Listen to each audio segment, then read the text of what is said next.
Record. Recording in progress.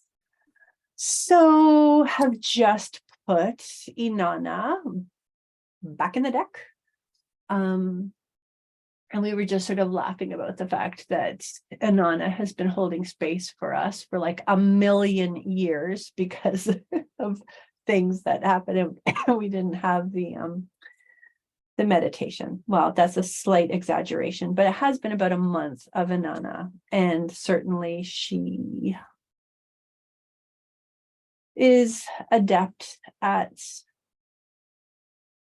guiding us down to the dark places, to the depths, getting having face to face with that we need to come face to face with. And I know for myself, I certainly did have that experience, pretty much on all levels, like energetically, mentally, challenged with self-perceptions, emotionally, big emotions happening, and then physically getting sick. So, and it almost was like everything had to clear out.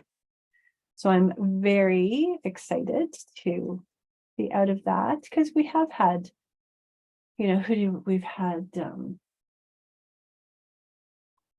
like Sophia and Lilith, and lots of wisdom, lots of shadow, lots of challenge, lots of truth.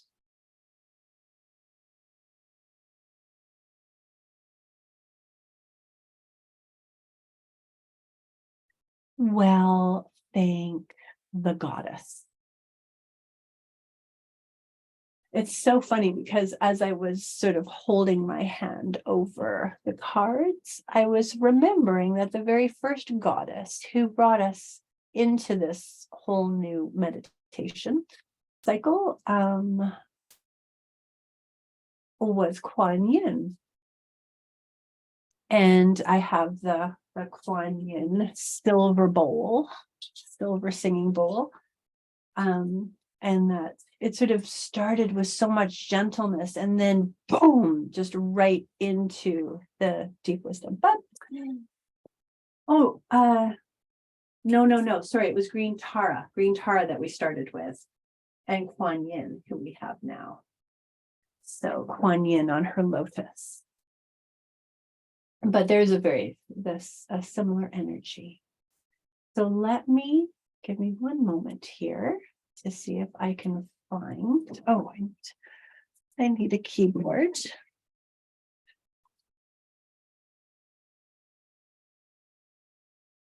So we have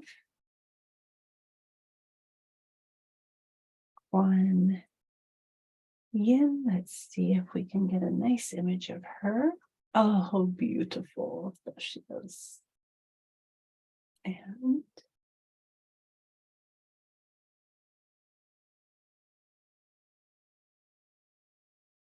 okay, lovely.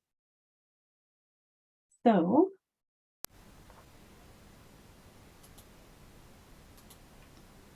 there she is.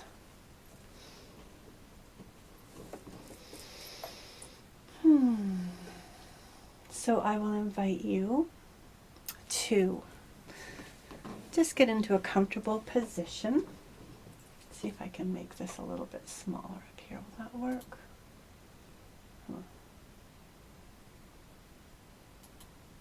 Oh, that didn't do anything.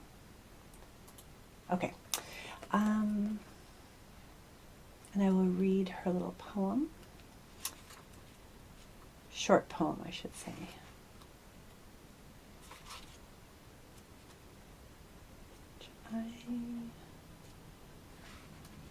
Okay, here she is. So just start to focus on your breath.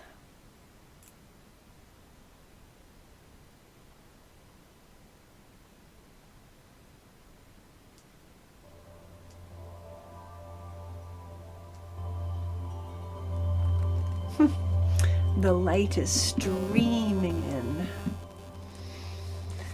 So Kuan Yin translates as she who hears the weeping world. Kuan Yin is the Chinese Buddhist bodhisattva of compassion.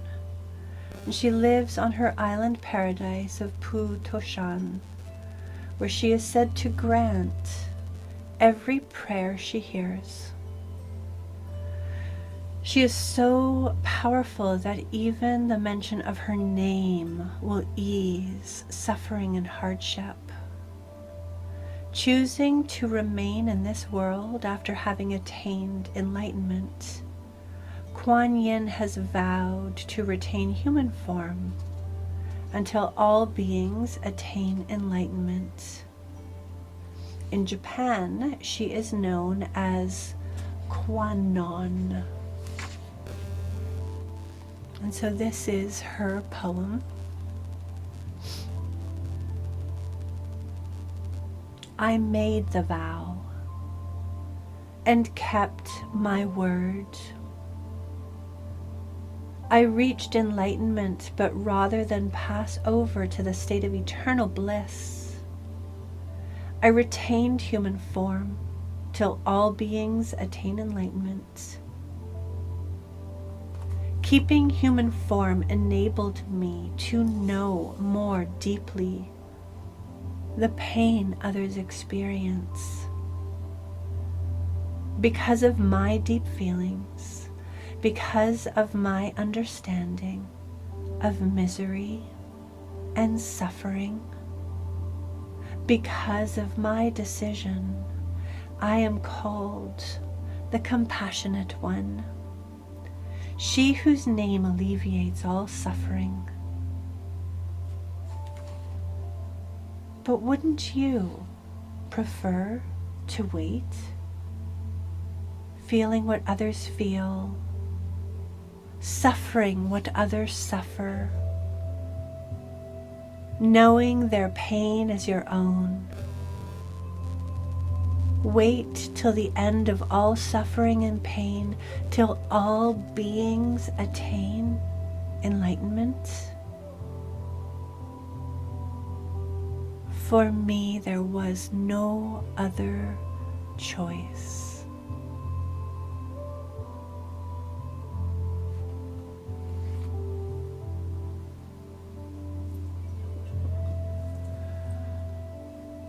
So breathe deeply into your torso and feel the expansion of your diaphragm. Be aware of any place in your body that you might be holding tension or discomfort, or any emotions that feel heavy. And as you exhale, release the tension, release the heavy. Allow yourself to come fully into that deep sacred space within, to open yourself to connect with the goddess, with Kuan Yin, to experience what she has to offer, or to listen to the wisdom that she has to share.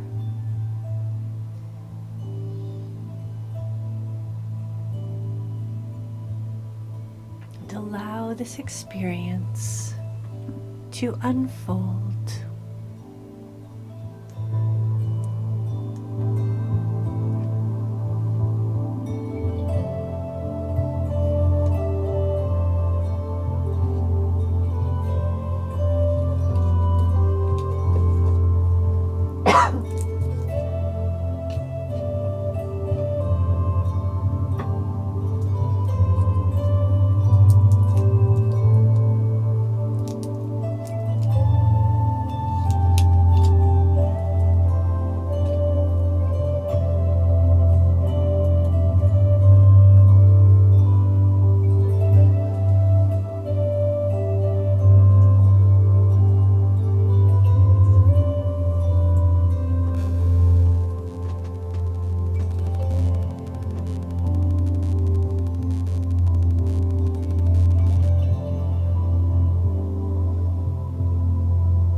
Slowly start the journey back.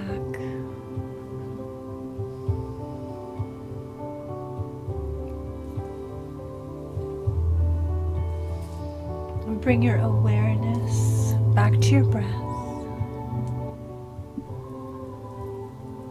And back to the flow of the inhale and the exhale.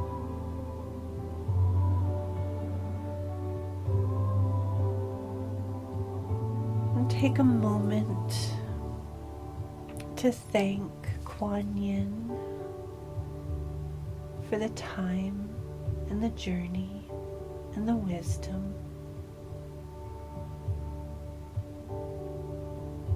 To be open to any final messages or insights.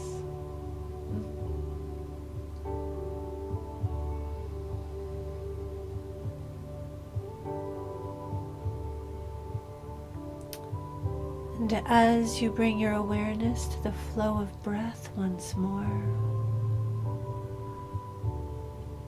focus on the exhale.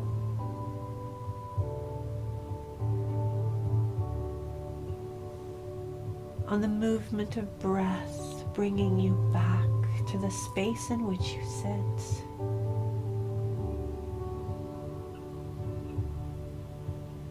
To the here and now of this present moment in waking consciousness.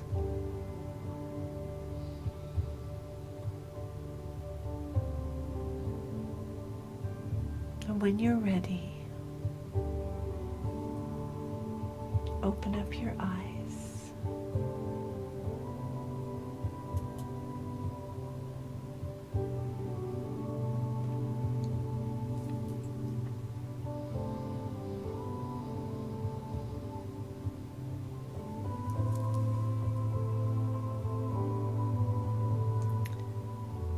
Just take a couple more, excuse me, centering breaths just to make sure that you're fully present. If you need to sweep down your auric field and touch your feet just to be grounded on the return.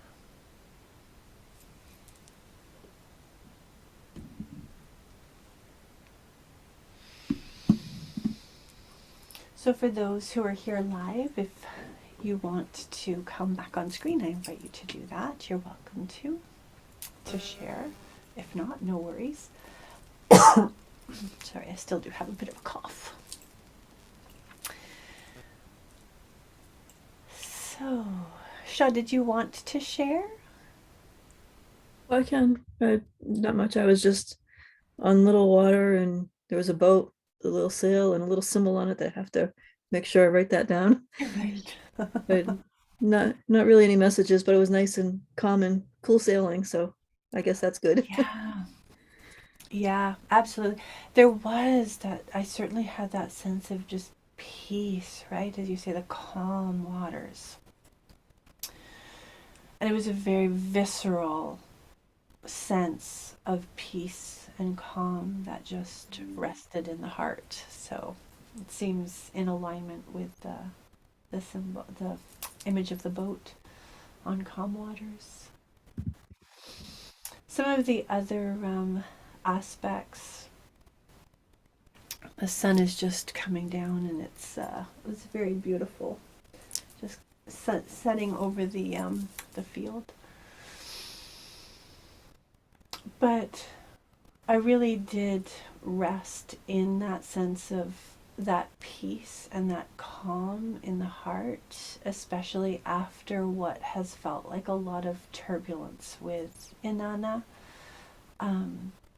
I really sat with that sense, gazing into Kuan Yin's eyes of what is the nature of enlightenment? What is the feeling, that sense? What is it that brings us to enlightenment? I had this image of her just walking through the world and going up to people and just gazing at them, and that the enlightenment that she was inviting in that space is the enlightenment of knowing that we are loved no matter what. That is the enlightenment. And so I asked her, what is it that stops us? I mean, so many people in the world. And I just had this image of her walking from person to person, like she is going to stay here until every single person has enlightenment. She's going to stay here until every single person knows the love for themselves as perfect beings, even as flawed as we are. We could wake up and just think this is going to be a great day, and by 7:15 it's all gone out the window. And yet we are still these perfect beings. And that the thing that stops us from knowing that is shame. And I know that I just go on and on and on about shame, but it really was, you have shame, you have enlightenment.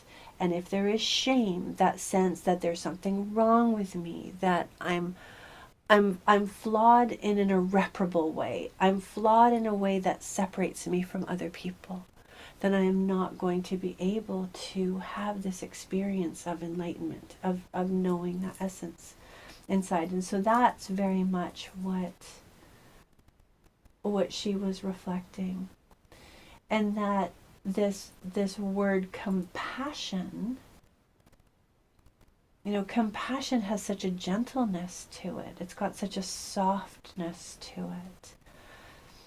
And yet it contains the word passion, which has a very different feeling to it. And so I thought, again, this sense of reflecting that enlightenment contains the energy of passion. It's compassion is like having passion with, bringing passion to, and that there is such love in that it engages us. To be enlightened means to bring a passion to the life that we have, no matter how it shows up.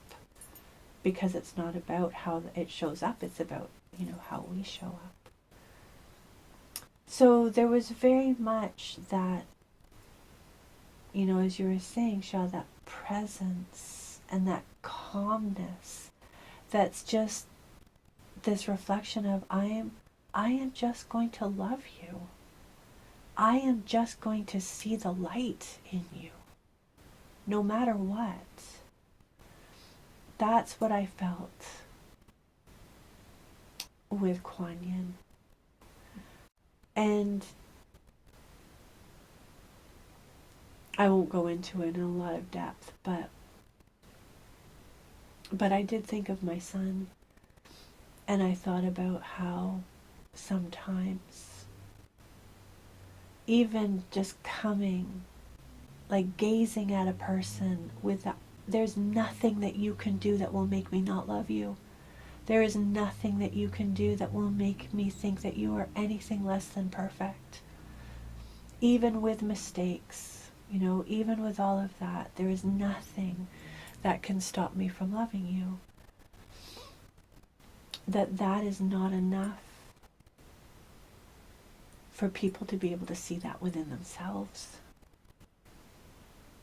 And so this energy of Kuan Yin felt like just that invitation to continue to see ourselves from that place of just pure love, and continuing to meet other people in that same place as well. They don't have to be perfect. They don't have to show up in any way. They just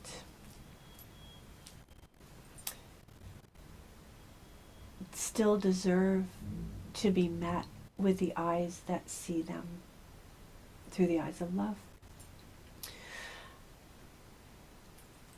And that invitation that they can see themselves in that way too. So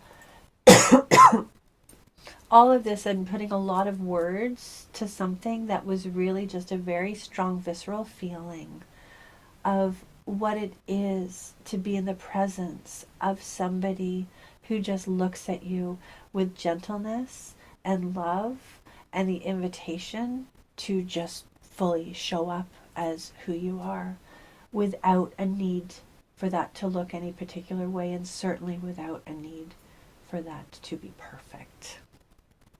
So that's how I felt Kuan Yin. And there certainly was a sense of, if you remember from the image of Inanna, when she's embracing the shadow and meeting that other side, that Kuan Yin is sort of more fully, it's like becoming full Inanna. Like this is the energy with which we meet our shadow. With that full, loving, compassionate, gentle sense. So You know, were you saying that there was, oh, I forget what it's called, but it's a Japanese thing where if you have broken pottery and they fill it with gold oh, instead of throwing kintsugi. it out. And that's what you saying that is reminding me of that, of, there's beauty in the imperfection, and it's not that it's necessarily broken. You can fix it, and sometimes it's better. Absolutely. Yeah. Yeah. It's the kintsugi, I think, translates as the art of sacred scarring, because we are all scarred. You know, we all have our wound places. I was thinking about that. I have been thinking about it a lot, actually, a lot, a lot, a lot. You know, part of it is that we have, I think, come to a place where we are being very courageous about looking at the things which have caused us pain. You know, becoming very courageous in looking at the traumas that we carry and the hurts and the wounds that we carry, um, and some of the ways then that we have developed to try to, you know, still live with these wounds, some of the coping mechanisms that we have taken on that may not be, they may come with their own cost as well. But that,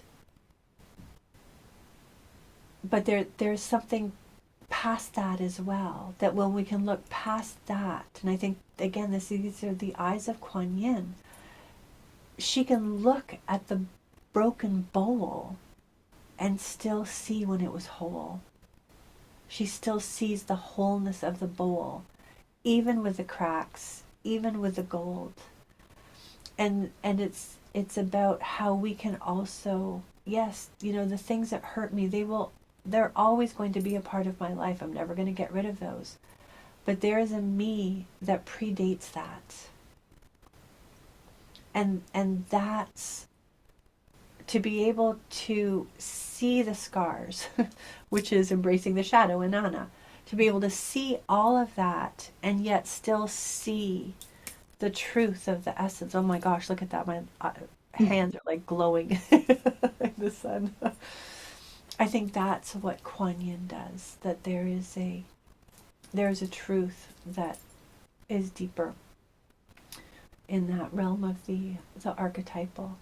The whole bowl always exists, even if it in its brokenness. And yet we can also celebrate the sacred scars. Do we have to?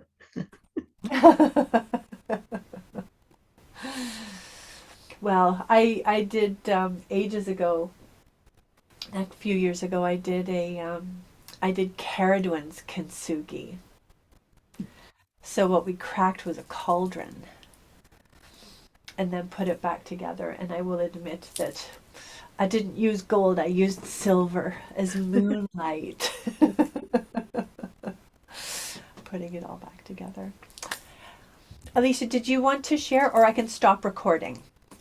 So I will say goodbye. Yes? Would like to share after recording stop. Yes, no worries, no worries. So thank you everybody who is joining, are joining. Um, in the recording, and may the Kuan Yin bring much gentleness to you this week, and we will see you next week. Bye. Oh, I almost ended the whole thing. Just stop recording. Bye, everybody.